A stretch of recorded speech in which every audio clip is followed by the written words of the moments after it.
गोंदिया जिल्ह्यात शिवशाही बसचा अपघात, 10 लोकांचा मृत्यू, मृतांचा आकडा अजून वाढण्याची शक्यता।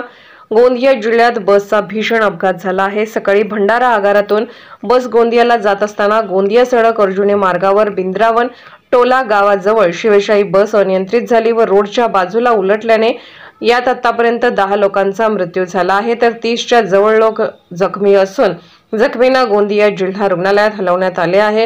हा अपघात इतका भीषण होता की मृतांचा आकडा अजून वाढण्याची शक्यता वर्तवली जात आहे।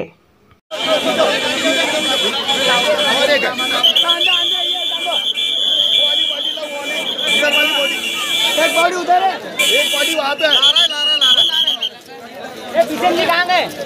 है क्या?